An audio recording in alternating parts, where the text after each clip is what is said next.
¿Cómo están, compas? Buen mediodía ya. Bueno, Buen gracias. mediodía. Buen mediodía, pero con una alta preocupación, porque yo no recuerdo en mi corta y larga vida profesional una situación como la que está viviendo Venezuela en estos momentos. Porque en otros ejemplos podemos hablar de ocupación como la que ha hecho la embajada, la CIA en Colombia, por ejemplo. Sí, pero el antecedente inmediato de una acción similar fue la ocupación de Panamá, la invasión de Panamá. Correcto. Cuando lo voltean a Torrijos, ¿era? A Noriega. A Noriega, con la excusa del narcotráfico. Del narcotráfico. Lo mismo modus operandi.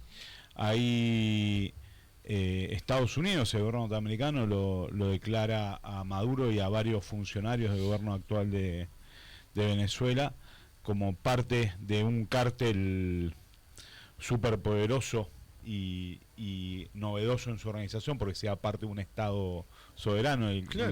Dicen el cártel de los soles, así es la organización terrorista, a la cual acusan de ser la que exporta drogas a distintos países, como base el Estado venezolano, la estructura del Estado venezolano, a México, a países de Centroamérica y de Estados Unidos. ¿Es fácil de probar eso? No, es absolutamente incomprobable. Como las armas de destrucción masiva. Claro, de Saddam, tal cual, efectivamente.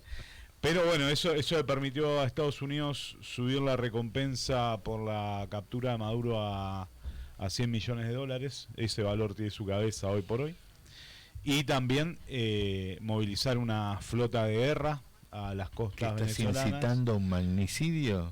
Estás incitando, yo creo que hay como, me parece en esta fase Estados Unidos entiende que por la vía electoral nunca va a llegar a cambiar el régimen. Exacto. Me parece que encima de la última elección, que por ahí fue menos conocida, pues fue una elección municipal. Exacto. El PSUV y sus aliados, el Gran Polo Patriótico, hegemonizaron absolutamente los municipios de ese país hermano y me parece que ahí entendió Estados Unidos que no hay cambio de régimen por la vía de los votos, porque hay un soporte alto al proceso que inició Chávez ya hace más de 20 años, claro. Casi 30 años de hecho, 98, y ahora están ensayando efectivamente un bloqueo naval, un bloqueo militar, que tiene como objetivo generar disturbios en el país bloqueado, o sea, claro. Porque, claro, no podemos vivir libremente, o es un gobierno narcotraficante. Como la otra vez. Digamos, ese proceso que está bueno lo traigamos acá, que fue las guarimbas, entre 2017 y sobre todo hasta 2019, que fue violento, que tuvo muertos y muertas Totalmente. Del pueblo venezolano, civiles de uno y de otro bando, no importa acá el bando, fue una pelea que introdujo el imperialismo yanqui entre venezolanos y venezolanas, que crispó el ánimo social y que llevó a crímenes. Sí. A crímenes brutales. Esa no es la etapa de Guaidó, ¿no? Es la etapa posterior a Capriles, sí, de Guaidó. Cuando Guaidó se constituye en presidente de la asamblea en el más allá era, porque no existía ese lugar. Pero que además, quizá además del año de las muertes de personas de ese país, el daño más brutal que hizo fue entregar las acciones de Citgo, la petrolera norteamericana de capitales venezolanos de PDVSA, a empresarios de ese país, y el oro venezolano lo mandó a Londres. Hoy está de hecho no tiene control el Estado venezolano hoy de ese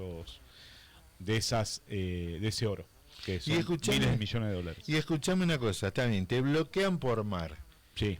¿Qué hace el entorno de Colombia, Guyana, Brasil, Trinidad y Tobago? No nos olvidemos que ahí los dos actores importantes de la zona, sobre todo vecinos, son Colombia. Colombia, no nos olvidemos que está en una crisis política generada por sectores de la ultraderecha, con un atentado hace poco contra un cuartel militar, que terminó con el derribo de un helicóptero y con muertos por un camión bomba en un cuartel que ahora no va a ser la ciudad, pero por lo cual uno entiende es parte del mismo proceso. Y a su vez la guerra comercial con Brasil y el pedido de libertad a Bolsonaro, que es el otro vecino importante para Venezuela. en la región. Y obviamente genera situaciones no queridas, digamos. O sea, pone una zona caliente en la frontera colombiana-venezolana, que había estado distendida de cambio de gobierno, sobre todo en Colombia, con la llegada de Petro, y acuerdos sobre todo en la zona fronteriza, porque hay muchos desplazados de un lado y del otro. Es una zona de acción de los sectores que siguen operando de las guerrillas históricas de Colombia. Totalmente. Bueno, todo eso ahora vuelve a estar en tensión. No es un buen momento para las relaciones, producto de un actor externo y muy poderoso de Estados Unidos, ¿no? Nacho, ¿hay alguna respuesta de Venezuela? Recuerdo que lo hablamos también con Agus, esto de ante el pedido de captura de Maduro y la obstaculización de Estados Unidos a Venezuela, ¿hay alguna respuesta del país? ¿Hay un contraataque? Maduro no. El gobierno y el pueblo venezolano o bolivariano el pasado fin de semana tuvieron una jornada doble de alistamiento en las milicias bolivarianas, que son sectores civiles que se arman en pos de la defensa de su territorialidad. Es algo que nosotros desconocemos, nos suena extraño. Cuba tiene una experiencia histórica de las fuerzas territoriales de trabajadores y campesinos. Son civiles, no están armados todo el tiempo, no son fuerzas profesionales ni actúan salvo en el caso de una agresión externa, ¿ok? Ese es el dato, no es que va a haber ahora venezolanos y venezolanas armadas libremente por la vía, sino que se alistan para ser reservistas en caso de una invasión extranjera, en este caso una invasión yanqui, que es lo que, si bien todavía nadie puede dar certezas que eso suceda o no, la realidad es que hay una flota enfrente de tus costas diciéndote que lo pueden hacer, con más de 6.000 efectivos, o sea, no es que son 4 los que están ahí dando vueltas. Y esos bloqueos que, digamos, de la década del 50 no es lo mismo con estas armas que tienen ahora estas naves, ¿no? No, claro, el poderío militar norteamericano es absolutamente brutal y desproporcionado respecto de que pueda tener la Fuerza Armada Nacional Bolivariana, es una fuerza armada capaz, potente para la región, pero bueno, no tiene equivalencia con la invasión de la primera potencia militar del mundo, digamos. Maduro proviene de las Fuerzas Armadas, ¿no? No, Maduro es sindicalista a su origen. ¿Y quién es el del gobierno? ¿Cabello? Diosdado Cabello. Ahí está. Nacho, ¿qué impide la flota estadounidense? Lo que impide es la libre navegación, porque al establecer un bloqueo naval, por ejemplo, complejiza la salida del petróleo venezolano a destinos que los compran, digamos. Lo único que está liberado es el que va a Estados Unidos. Con Chevron. Conveniente para la trama. Yo te bloqueo. Te cerró completamente. El que va a un país que no me gusta lo bloqueo, y el que va a Estados Unidos se ha liberado. Mira que así de brutal es un bloqueo de carácter colonial, ¿no? Imperial, a la vieja usanza, como el que está planteando Estados Unidos. Como el que lleva Cuba hace... Bueno, lo de Cuba además es un bloqueo económico desde 1961. Una locura. Así que sí. Y viste que estos últimos días Israel tuvo un ataque impunidad total, creo que era un hospital, ¿no? Que encima quedó todo grabado. Sí, al hospital Nasser, en el sur de Gaza, el único hospital operativo en Gaza hoy por hoy, que efectivamente está filmado en vivo, porque hay un primer bombardeo. Además, lo que hay para mí para decir es lo impune de las declaraciones del ministro de Defensa de Israel, que dice que bueno, que era un objetivo militar porque había aparentemente una cámara de video de Hamas operando en el hospital que estaba dando las posiciones de las fuerzas de defensa de Israel, y eso termina, dicen, bueno, pero tiene que ser con un francotirador, con un dron, o sea, armas de precisión, no muy precisas, y termina siendo un tanque el que bombardea.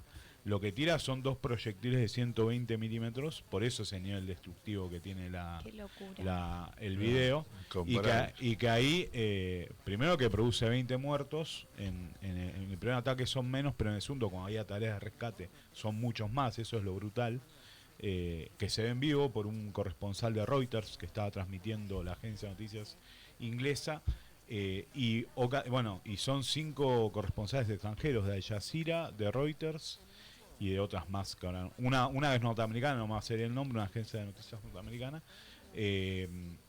que pierden la vida en ese ataque brutal, y 5 rescatistas que eran del mismo hospital, del personal de salud del mismo hospital, que perdieron la vida en ese segundo cañonazo, digamos, bombardeo. Sí, y que se ve todo y la impunidad de perdón, claro, de dar esas declaraciones. Tal cual. No Totalmente. es como si se los ve que están trabajando en equipo, como intentando ayudar ahí, ya que era un hospital, se ve justo el momento y además del bombardeo, después decir eso. Sí, tal cual. O sea, y carabulés total. a mí me parece, para completar lo que implica el ataque a personal de salud y a periodistas.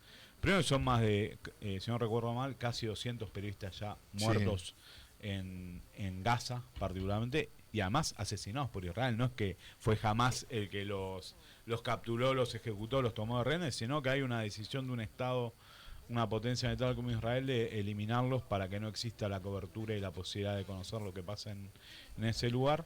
Y el personal de salud, o sea, que sea el único hospital en Gaza hoy implica que destruyeron muchos más previamente, bajo el pretexto de que eran en los subsuelos. Jamás operaba como sus mandos, sus puestos de control, digamos. O sea, mirá. Que también incomprobable. También incomprobable, pero son delitos que las Naciones Unidas condena abiertamente, son delitos contra la humanidad, porque efectivamente uno pues, digamos, no debería asesinar a nadie en el marco, o las guerras no deberían existir, eso está claro. Pero el punto es que eso está normado por códigos de guerra históricos, en el Tratado de Ginebra, que es el que regula todo ese tipo de cosas, donde efectivamente personal de salud y personal, en este caso de la prensa, además prensa internacional y demás, no deberían poder ser víctimas de semejante acto por parte de Israel. Pero también la actitud genocida de Israel busca puntualmente a las mujeres. Hay un informe que busca puntualmente a las mujeres, porque cuando vos eliminás mujeres, o sea, las asesinás, rompés 3 generaciones a futuro, ¿no? Sí. Las que están hoy en condiciones, ¿no? Las que pueden ser madres, a dar vida. Claro. Interrumpís el claro. ciclo de Bueno, ahí hay un Bueno, foco. O sea, si es el ataque contra mujeres y que decís vos que afecta a 3 generaciones, lo claro es exterminar esa población. Exacto. El único objetivo. Finalmente, ayer las Naciones Unidas decretaron estado de hambruna en Gaza. Oficialmente ya habían hecho un documento esbozando la situación crítica, pero ayer fue oficial. Eso generó impacto en la comunidad internacional. Como siempre decimos, llega tarde. La masacre en Gaza la conocemos todos, la vemos por televisión o por las redes sociales todos los días y a toda hora, pero aún así es un paso más en torno a la necesidad de la paz en ese lugar. Ayer hubo manifestaciones de organizaciones de derechos humanos en Tel Aviv, en Israel, organizaciones israelíes insospechadas de ser pro Hamas o pro causas radicales del mundo árabe o musulmán, pero bueno, efectivamente eso es un pequeño paso adelante. Veremos cómo sigue la situación en Gaza, pero es necesaria sí o sí la paz. Nacho, muchas gracias. Gracias a usted. Informe sucinto, porque él está reunido, se le escapó ahí en la conducción, se vino a sentar con nosotros. Gracias por estos 10 años, porque nosotros, hoy es el día de la radio argentina. Muy bien. Porque se hizo la primera transmisión desde Los Locos de la Azotea. Sí, claro. Pero vos también fuiste gran parte de esta querida radio, Germán Adala, en el inicio, en el arranque, allá en esa esquinita en la oficina. En la oficina de Gremial, en la oficina 37 Paseo Colón. Gracias, Nacho.